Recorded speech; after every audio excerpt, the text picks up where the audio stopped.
Assalamualaikum warahmatullahi wabarakatuh. Perkenalkan, nama saya Syifa Siti Fatimah, calon guru penggerak angkatan 11 dari Kabupaten Garut. Pada kesempatan kali ini, saya akan memaparkan mengenai koneksi antar materi modul 1.4 budaya positif. Secara umum, atau yang paling utama, tujuan kita adalah mewujudkan anak didik kita yang memiliki nilai-nilai berlandaskan profil pelajar Pancasila. Dalam menciptakan nilai-nilai tersebut, kita sebagai guru memiliki peran yang sangat krusial melalui menciptakan budaya positif terlebih dahulu di sekolah. Kita sebagai guru tidak hanya bertugas untuk mengajar, tetapi juga sebagai pembentuk karakter, fasilitator bagi anak didik, dan motivator juga. Hal tersebut selaras dengan filosofi pendidikan Ki Hajar Dewantara yang menekankan pada pendidikan yang berpihak pada murid, berorientasi pada pengembangan karakter dan budaya. Ki Hajar Dewantara mengajarkan bahwa pendidikan harus memanusiakan manusia, mendidik dengan kasih sayang, serta menjunjung tinggi nilai-nilai budaya maupun moral. Selain itu, nilai dan peran guru penggerak bisa dijadikan sebagai modal awal untuk mewujudkan budaya positif di sekolah. Berbekal nilai dan peran ini, kita diharapkan dapat memimpin pembelajaran dengan keteladanan, mendorong inovasi, dan menciptakan lingkungan yang mendukung pengembangan karakter anak didik kita. Visi guru penggerak mencakup pengembangan diri berkelanjutan dan peningkatan kualitas pendidikan. Mendukung tujuan tersebut dengan memberikan teladan yang baik dan membangun hubungan yang positif dengan siswa, orang tua, maupun rekan kerja. Visi ini berfungsi sebagai motor penggerak dalam mewujudkan perubahan positif di sekolah, yang demikian mempengaruhi lingkungan belajar secara keseluruhan.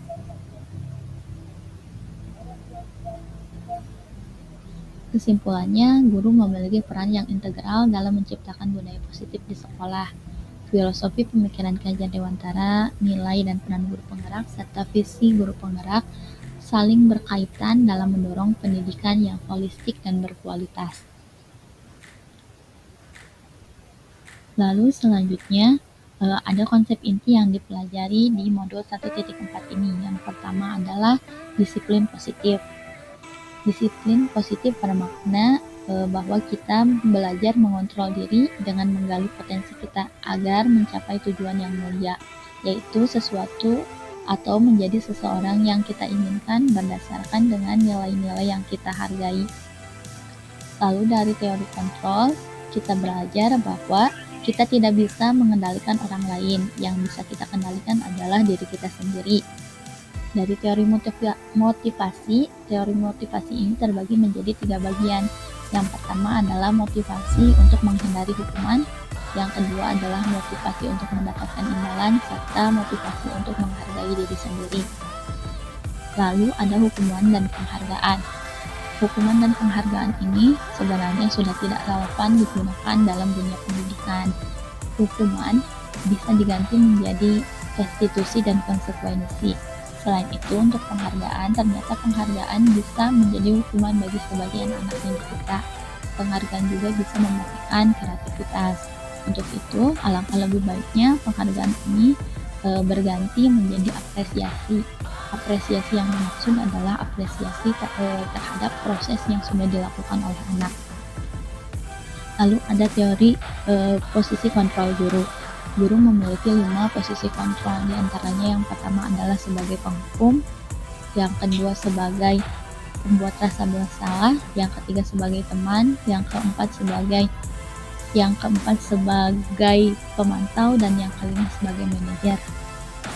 Lalu kebutuhan dasar manusia pun dibagi menjadi 5 bagian. Yang pertama adalah untuk memenuhi kebutuhan bertahan hidupnya, penguasaan, kasih sayang dan rasa diterima, kesenangan, serta kebebasan. Lalu ada keyakinan kelas. Keyakinan kelas ini berbeda dengan peraturan atau kesepakatan kelas. Bedanya, keyakinan kelas ini disepakati secara bersama-sama oleh guru dan murid, serta mengandung nilai-nilai kebajikan. Lalu yang terakhir ada segitiga restitusi. Restitusi ini berarti memperbaiki yang dimaksud adalah memperbaiki kesalahan yang sudah dilakukan oleh anak didik kita agar anak didik kita bisa kembali ke kelompoknya dan dengan karakter yang lebih kuat. Lalu selanjutnya ada hal yang menarik dan di luar dugaan. Setelah mempelajari modul 1.4 ini, saya baru menyadari bahwa konsep-konsep inti pada modul ini sebenarnya ada sebagian yang sudah saya pelajari sebelumnya, namun belum pernah benar-benar saya terapkan pada pembelajaran di kelas. Salah satunya adalah konsep kebutuhan dasar manusia. Konsep ini bukan sesuatu yang asing. Saya bahkan sudah mempelajarinya jauh-jauh hari. Akan tetapi, saya belum pernah mengaitkannya dengan anak didik. Padahal, setiap tindakan yang dilakukan oleh anak pasti ada alasannya, dan alasan tersebut adalah untuk memenuhi kebutuhan dasarnya. Selain itu, modul 1.4 ini ternyata adalah jawaban dari pertanyaan saya akhir-akhir ini terkait bagaimana cara agar penanaman budi pekerti pada anak berkembang dari kesadaran dirinya sendiri. Terjadi perubahan pemikiran setelah saya mempelajari modul 1.4 ini. Jika sebelumnya saya hanya mengenal disiplin, sekarang saya mengenal apa itu disiplin positif. Lalu, sebelumnya saya mengenal bahwa yang memegang kendali itu hanya guru, padahal anak juga memiliki kendalinya sendiri. Posisi kontrol yang sudah saya lakukan atau terapkan di sekolah adalah sebagai teman. Sekarang saya mulai mampu menerapkan posisi sebagai pemantau dan juga manajer. Jika sebelumnya saya sudah membuat peraturan kelas dengan anak didik saya, sekarang saya mulai menerapkan keyakinan kelas di mana anak didik saya juga mengenal nilai-nilai kebajikan yang dia yakini dan dia percayai. Nah, motivasi, biasanya saya selalu memberikan motivasi agar anak didik saya mau mengerjakan sesuatu. Nah, tetapi penting juga agar anak memiliki motivasi internal, yaitu motivasi yang berasal dari dirinya sendiri. Jika sebelumnya saya selalu memberikan penghargaan atas hasil yang dilakukan oleh anak, sekarang saya mulai memberikan apresiasi pada setiap anak terkait proses kegiatan yang sudah dia lakukan. Sebelumnya, jika anak melakukan kesalahan, saya akan memberitahu konsekuensi apa yang harus dia lakukan. Nah, setelah mempelajari modul 1.4 ini, saya menyadari bahwasanya sebelum memberikan konsekuensi, penting bagi guru untuk melakukan segitiga restitusi, di mana guru mengajak anak berdialog terkait kesalahan yang dilakukannya. Guru juga mencari tahu alasan di balik kesalahan tersebut serta bagaimana cara anak untuk memperbaikinya. Penerapan konsep inti yang sudah saya lakukan diantaranya adalah posisi kontrol guru. Saya mulai menempatkan diri sebagai pemantau dan manajer. Lalu saya juga sudah mulai menerapkan keyakinan kelas. Saya mengajak anak didik saya membuat keyakinan kelas bersama-sama dengan nilai-nilai kebajikan yang kami sepakati bersama. Lalu saya juga mulai menerapkan segitiga restitusi ketika ada anak didik saya yang melakukan kesalahan.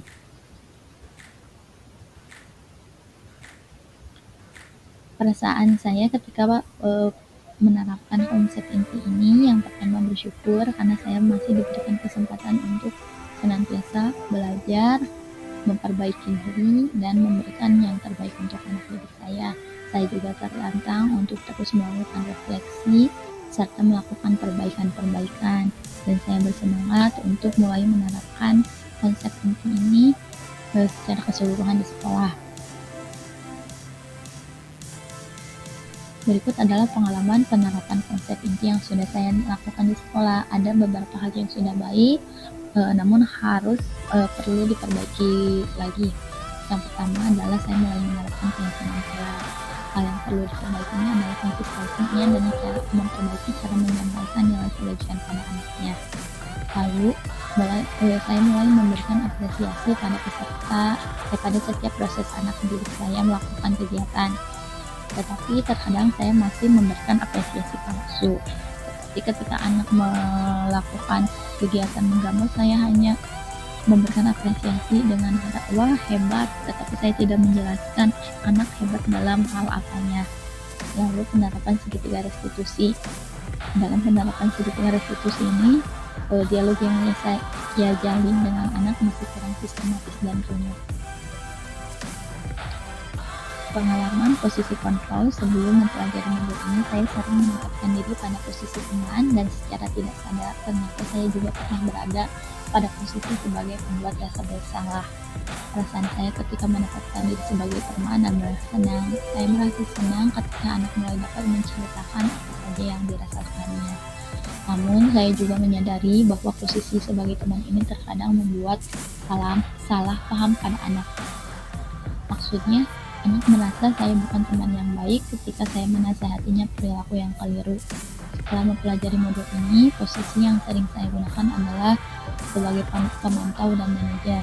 Saya merasa lega sekarang karena upaya saya dalam mensubstitusikan anak tidak lagi membuat anak merasa bersalah atau bahkan membuat anak berpikir bahwa saya bukan teman yang baik.